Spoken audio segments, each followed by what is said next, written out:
اہل بیت جو ہے وہ کنہیں کہا جاتا ہے؟ اللہ تعالیٰ نے نہ تو اپنی ذات کے حوالے سے اور نہ ہی انبیاء علیہم السلام کی ازواج کے حوالے سے کسی میں بھی غلو کرنے کی اجازت نہیں دی۔ کوئی اللہ کی ذات کے بارے میں غلو کر جائے، حد سے بڑھ کر کوئی بات کہہ جائے، چاہے وہ محبت میں ہی کیوں نہ کہے، انبیاء علیہم السلام، نبی پاک صلی اللہ علیہ وسلم، ان کے حوالے سے کوئی محبت میں چاہے کوئی بات کہے، لیکن اگر حد سے آگے بڑھ جائے تو اجازت نہیں۔ یعنی کوئی محبت میں آ کر نبی علیہ السلام کا درجہ بڑھا کر اللہ کے برابر لا کر کھڑا کر دے تو اللہ نے منع فرمایا۔ اللہ تعالیٰ کی ذات کے لیے کوئی محبت میں آ کر جسم تصور کرنا شروع کر دے، ہمارے جیسے چاہے کتنے ہی خوبصورت اعضاء تصور کرنا شروع کر دے، تو اس چیز کی اجازت شریعت نے نہیں دی۔ تو جو اللہ کی ذات اپنی ذات کے بارے میں اور جو اللہ کی ذات نبی پاک صلی اللہ علیہ وسلم کی ذات کے حوالے سے ہمیں حد سے آگے بڑھنے کی اجازت نہیں دیتا، تو وہ اللہ کی ذات صحابہ اور اہل بیت کے بارے میں حد سے بڑھنے کی اجازت کیسے دے گا؟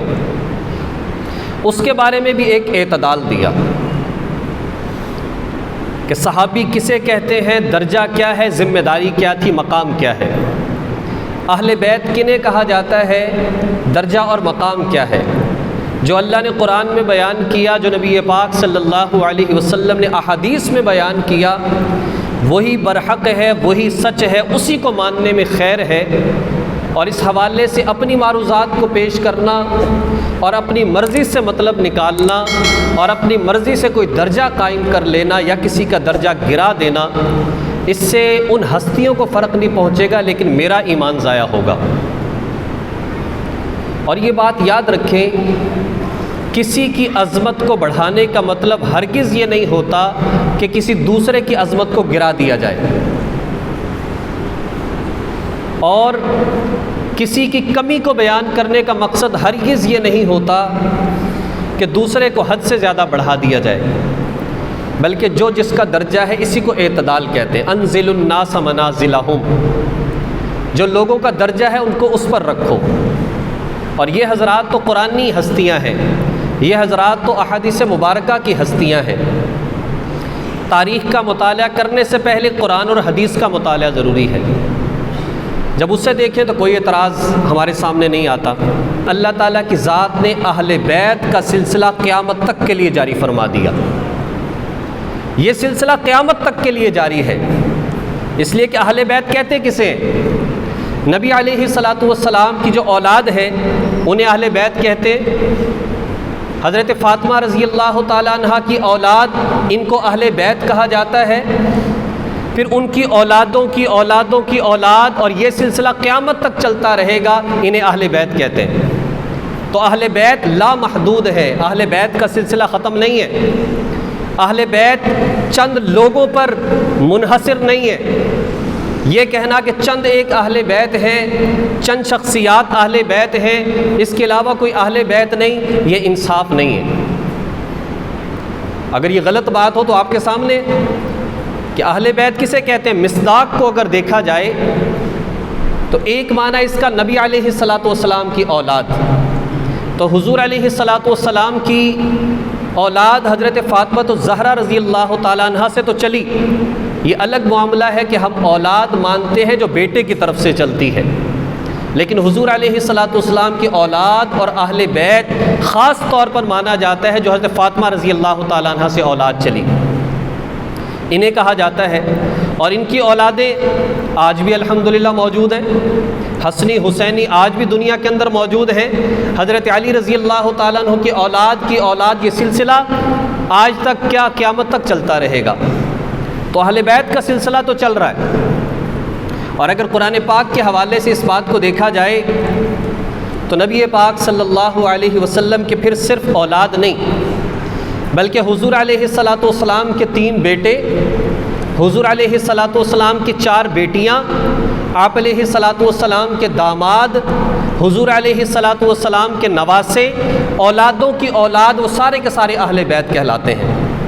اور اس کے ساتھ ساتھ جہاں پر اہل بیت کے حوالے سے سورۃ الاحزاب میں قرآن کریم کی آیت نمبر 33 آئی، انما یرید اللہ لیذھب عنکم الرجس اہل البیت ویطہرکم تطہیرا، اے اللہ یہ میرے اہل بیت ہیں، ان کو ہر طرح کی ناپاکی سے، گندگی سے محفوظ فرما لیجئے۔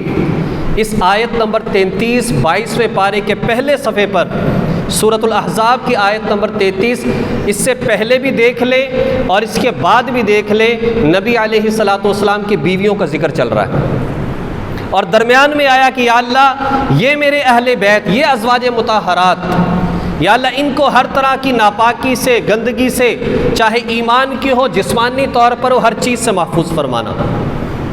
اور پھر وہ حدیث قصہ، نبی علیہ الصلاۃ والسلام حضرت ام سلمہ رضی اللہ تعالیٰ عنہ کے گھر موجود، حضرت فاطمہ رضی اللہ تعالیٰ عنہ موجود، حضور علیہ الصلاۃ والسلام نے حضرت فاطمہ کو لیا، حضرت علی رضی اللہ تعالیٰ عنہ تشریف لے آئے، انہیں بھی اپنی چادر میں لیا، شہزادے حضرت حسن و حسین رضی اللہ تعالیٰ عنہما یہ تشریف لے آئے، انہیں بھی اپنی چادر میں لیا، اور یہی آیت پڑھی، گویا کہ کیا ارشاد فرما دیا کہ یا اللہ جیسے میری ازواج مطہرات کو یا اللہ ان چیزوں سے محفوظ فرمانا ہے، ایسے ان مقدس ہستیوں کو بھی ہر طرح کی ناپاکی سے محفوظ فرمانا۔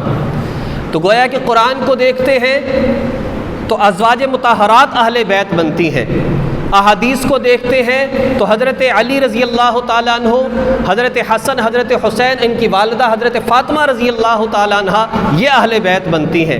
اور مسلمان قرآن پاک کو بھی مانتا ہے، حدیث مبارکہ کو بھی مانتا ہے، اس لیے یہ سارے کے سارے اہل بیت کہلائیں گے۔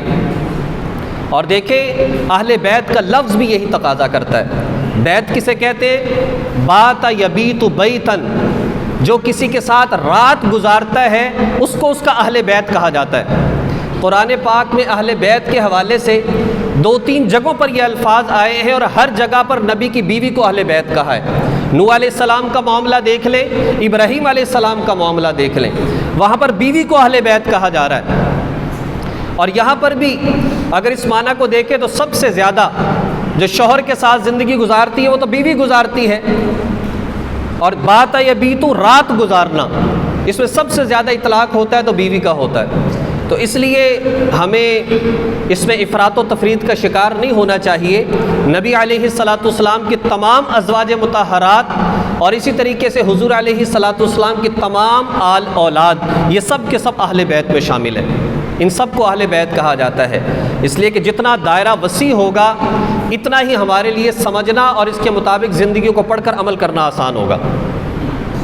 ورنہ افسوس نہیں ہے کہ حضرت فاطمہ رضی اللہ تعالیٰ عنہ جو کہ بیٹی ہے، انہیں تو اہل بیت کہا جائے اور ماں خدیجہ کو اہل بیت میں شامل ہی نہ کیا جائے۔